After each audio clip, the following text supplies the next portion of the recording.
It's actually a verse from the Bhakti Rasamrita Sindhu, Srila Rupa Goswami.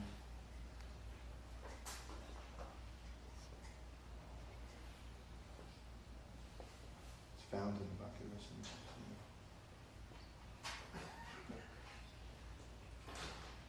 Sindhu. Om Namo Bhagavate Vasudevaya. Om Namo Bhagavate Vasudevaya. Om Namo Bhagavate Vasudevaya. Om Namo Bhagavate Vasudevaya. Om Namo Bhagavate Vasudevaya. Om Namo Bhagavate Vasudevaya. Kriti sadhya bhavet sadhya bhavasa sadhanadibhya nitya siddhasya bhavasya prakatyam hridi sadhyata. Translation and purport by Srila Prabhupada. When transcendental devotional service, by which love for Krishna is attained, is executed by the senses, it is called sadhana bhakti, or the regulative discharge of devotional service. Such devotion eternally exists within the heart of every living entity. The awakening of this eternal devotion is the potentiality of devotional service in practice. I'll read that again. When transcendental devotional service, by which love for Krishna is attained, is executed by the senses, it is called sadhana bhakti, or the regulative discharge of devotional service. Such devotion eternally exists within the heart of every living entity. The awakening of this eternal devotion is the potentiality of devotional service in practice.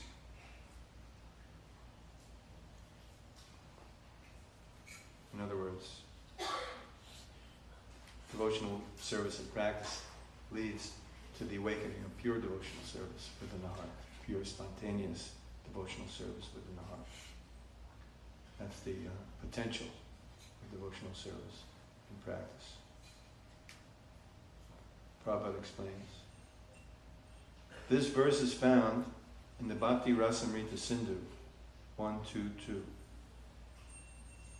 Because living entities are minute, atomic parts and parcels of the Lord, devotional service is already present within them in a dormant condition. Devotional service begins with Shravanam Kirtanam, hearing and chanting. When a man is sleeping, he can be awakened by sound vibration. Therefore, every conditioned soul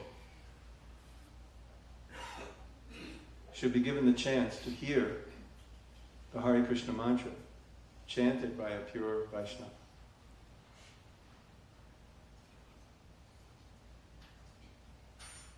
One who hears the Hare Krishna mantra, thus vibrated, is awakened to spiritual consciousness, or Krishna consciousness. In this way, one's mind gradually becomes purified, as stated by Sri Chaitanya Mahaprabhu, Chaito Darpana Marjan, C.C. Antya-lila, 2012. When the mind is purified, the senses are also purified. Instead of using the senses for sense gratification, the awakened devotee employs the senses in the transcendental loving service of the Lord. This is the process by which dormant love for Krishna is awakened. Prabhupada ki jai.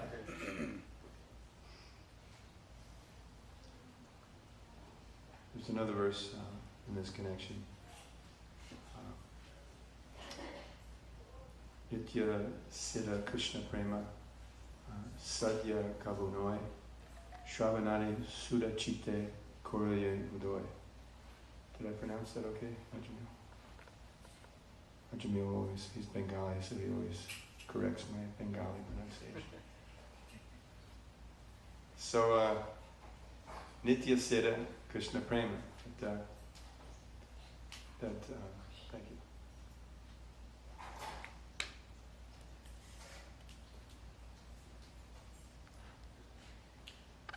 Nitya Siddha Krishna Prema, that Krishna Prema, pure love of God, is there. That potency, pure love is there, eternally.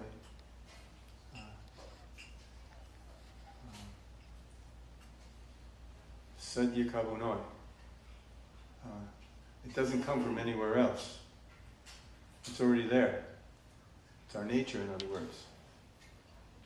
Can you imagine that? Can an atheist imagine that? It's hard for us to even imagine that. Sometimes we think, well, this is who I am. Can I ever really change? We think that. We have faith that we can. Like Prabhupada's words, just like he's saying here.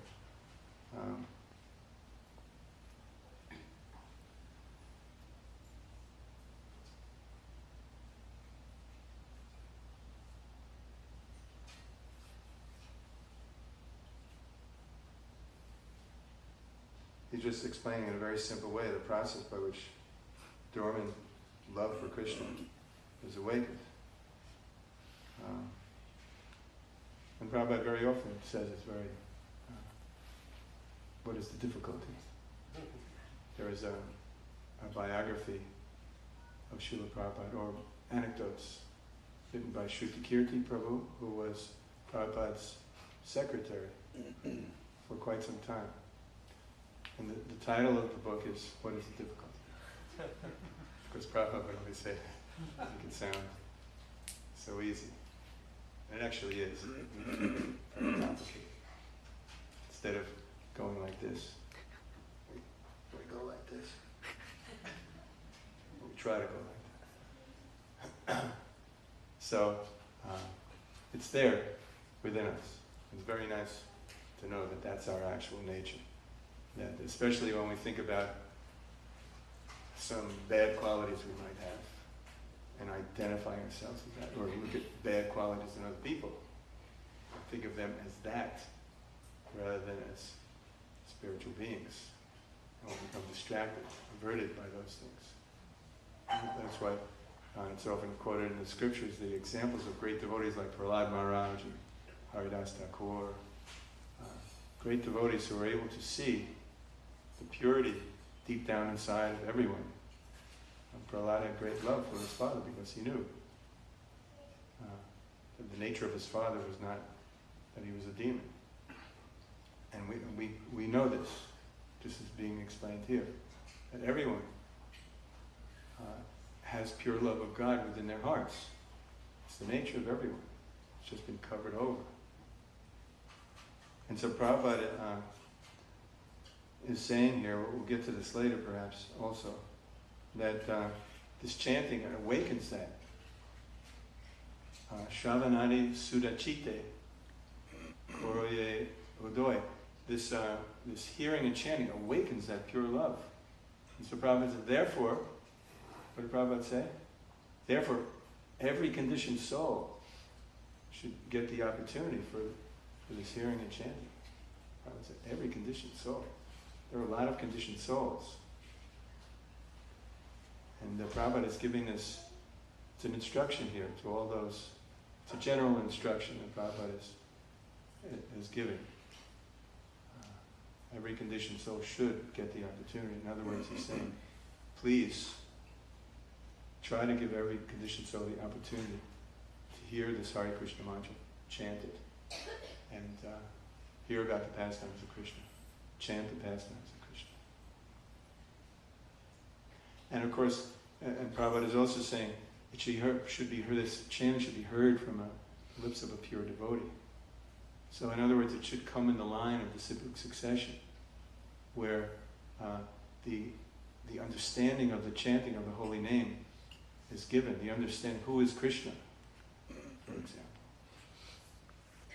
So we always make sure when we're traveling now, Jamil Prabhu and myself, we're traveling throughout South America and US and Canada, and we go to many yoga studios. And people have heard the Hare Krishna mantra, and many have chanted it. They don't really understand what it is. I heard someone give an explanation of the Hare Krishna mantra once in Tennessee. This person was leading a kirtan. It was nothing to do with what it really meant. So Prabhupada explains here it should be heard from the lips of a pure devotee. The understanding should be coming down, and also the consciousness of one who is chanting is also very important. Just like you can hear Srimad Bhagavatam, depending on the purity and the understanding of the speaker, one will get that potency, one will get that shakti, that truth, or one will get something else. So that's why it's important for us to have the proper siddhanta. And Prabhupada gives that very, very simply. In the first album that the devotees ever made, it's called the Happening album. It was produced in 1968, 7, something like that. And whenever I would visit the temple before I joined, they would always be playing this, because that's all they had to play in those days, in the 60s. And Prabhupada would give an explanation of what the Hare Krishna mantra was. Explaining, Krishna means the all-attractive one. Rama, the reservoir of all pleasure, source of all pleasure. Hare, not so easy to understand, Radharani. We explain that she's the feminine counterpart of God. Everybody loves to hear that, especially in this day and age. Oh, okay, God is also a woman. So, in fact, that aspect of Krishna, that feminine aspect of Krishna, is manifested within Radharani. It's not different from Krishna. She's the personification of the internal pleasure potency of Krishna. And she's, in other words, that the pleasure potency. What is the pleasure potency? It's the potency to be able to give pleasure or to give love. That's what pleasure is, right? Really. Real pleasure is love. That's what we all really want. We might be looking for that love in different places. We might feel love of computer, love of video game, so many attachments, or so much affection we have for things, but that's not, that type of love isn't satisfying. That's a perverted reflection of the pleasure potency, of the loving potency.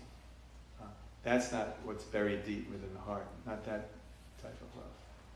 The type of love that's selfless, and that increases eternally.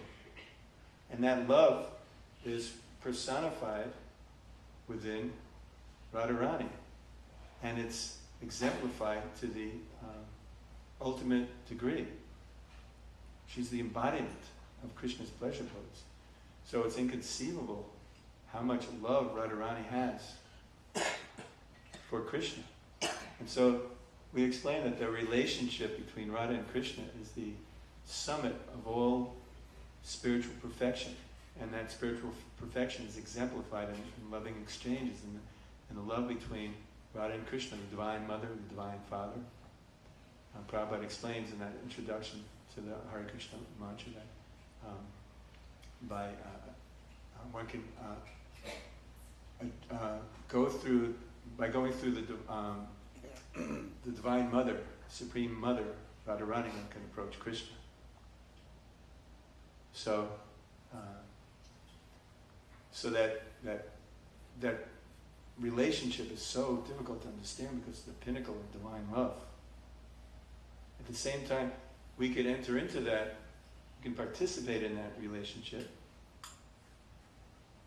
by serving the spiritual master, who is a representative of Radharani. In other words, we can assist in the perfection of loving exchange, enter into that loving exchange by connecting up with the disciplic succession, and this way connecting up with Radha and Krishna. And Prabhupada explains, through Radharani one can approach Krishna. That's how we approach Krishna. Prabhupada explained in very simple terms, when Radharani sees, oh, this devotee is doing better service than I. That's how Prabhupada explained it. Radharani is looking at everybody in the material world, looking at all the devotees. And she knows, she takes note.